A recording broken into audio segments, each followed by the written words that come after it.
Hey everyone, welcome back to the channel. Don't forget to hit that subscribe button, like this video, and share it with your friends because today's story is one that's shaking conversations across Southern Africa.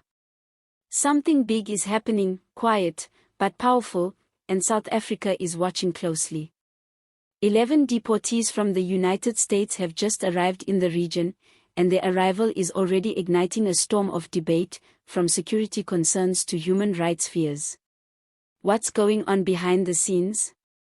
Why is the small group stirring such a large political and social reaction? Let's break it all down, because this story goes deeper than it seems. The news broke quietly at first. A flight landed carrying 11 individuals deported from the United States, reportedly for various immigration and legal issues. But almost instantly, regional intelligence networks and South African authorities began monitoring the situation closely. It wasn't just about who they were, but about what they represented. The US has been conducting deportations for decades, but this particular batch, reportedly from African nations, arrived amid growing global tensions, and whispers are growing that some among them might have links to sensitive political or criminal backgrounds. Whether that's true or not, nobody knows yet. But the silence surrounding their identities has made the situation even more intriguing. In Pretoria, sources within the Department of Home Affairs and the State Security Agency have confirmed that the government is observing the situation with great caution. Why such caution over just 11 people? Because in a region already battling migration pressures, terrorism alerts, and internal instability, the arrival of a group deported from one of the most powerful countries on earth automatically raises questions. Were these deportees properly vetted? What crimes or accusations led to their removal? And most importantly, why were they sent to this particular part of Africa? Already, South Africans online are split down the middle. Some argue that everyone deserves a second chance and that deportees are human beings who need support and reintegration. Others, however, see this as a potential security threat, an opening for external forces to destabilize an already fragile region. Social media is buzzing with questions like, are these people being tracked, and why is the US deporting people into an area already struggling with unemployment, crime, and migration pressure? Behind the scenes, diplomatic whispers are suggesting that some of the deportees might be from countries neighboring South Africa, Zimbabwe, Mozambique, Malawi, or even Nigeria. If that's true, their presence could soon spark political negotiations between governments in the region. South Africa might find itself having to mediate, especially if these individuals cross its borders or request asylum.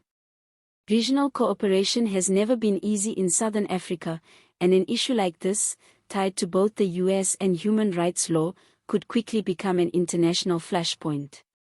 Let's not forget the human side of this story. 11 people, plucked from the United States and dropped back into a continent they might not have seen for decades. Some could have built lives, families, and dreams overseas, only to be stripped of everything and sent away. That kind of emotional and psychological trauma runs deep. Human rights activists are already raising red flags, warning that deportations without proper reintegration plans are a recipe for exploitation, violence, and despair. Some advocacy groups in Johannesburg and Cape Town are reportedly preparing to reach out to assist or at least document what happens to these individuals next. But the real tension is political. The US has often been accused of selectively deporting individuals, particularly Africans, while turning a blind eye to others. And now, with global migration under scrutiny, critics are calling this yet another example of Western powers exporting their problems to developing nations. South Africa, already dealing with massive migration challenges from across Africa, is in no mood to inherit more complications. Security experts warn that what seems like a small number, 11, could represent a test run. Could this be the beginning of a new wave of deportations to African countries? If so, how will the Southern African Development Community, SADC, respond? There are fears that Western nations might begin repatriating more people under broad security or immigration labels, without accountability for what happens to them afterward. That's why Pretoria's response right now matters. Whatever happens with these first 11 could set a precedent for the future. Meanwhile, ordinary South Africans are reacting with suspicion. Some fear that among the deportees might be individuals linked to serious crimes, gangs, or extremist groups, especially with rumors circulating that U.S. authorities had not disclosed full details to receiving countries.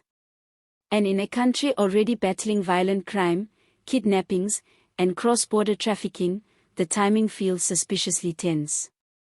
The government has not released official details, but journalists are digging, and sources suggest that at least some of these deportees have complex histories involving overstayed visas, fraud cases, and alleged gang ties. None of that is confirmed yet, but the secrecy itself is fueling the fire. On the flip side, voices in the human rights community are warning against fearmongering. They argue that these people are being demonized before any evidence is even shown. They've served their time, they've been deported, and they deserve dignity, said one activist speaking to a local radio station. We cannot call ourselves a human rights nation if we treat returnees like ticking bombs. The South African government now faces a delicate balancing act. If they treat the arrivals as security risks, it could strain relations with Washington and human rights organizations. But if they appear too lenient, they risk public outrage and domestic political backlash, especially with elections not too far away.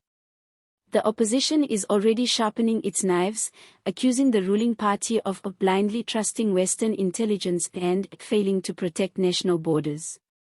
In a climate where every move counts, even 11 deportees can cause political tremors. Regional allies are watching too. Zimbabwe and Botswana have already faced similar issues, where deported nationals return from Europe or the US only to find themselves stranded, jobless, and stigmatized. Without proper reintegration policies, some turn to crime or illegal migration again, creating a vicious cycle that feeds xenophobic tensions across southern Africa. That's why South Africa's handling of this moment could become a case study, either in compassion or in chaos. As of now, the government maintains silence. Official statements refer only to ongoing monitoring and coordination with regional partners. No one is saying much, but everyone is watching. Flights, records, and border alerts are being quietly checked.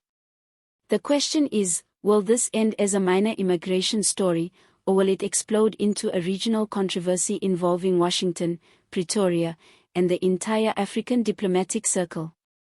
Whatever happens next, it's clear that the world is entering a new chapter of migration politics, one where even a small group of deportees can ignite major debates about power, justice, and sovereignty.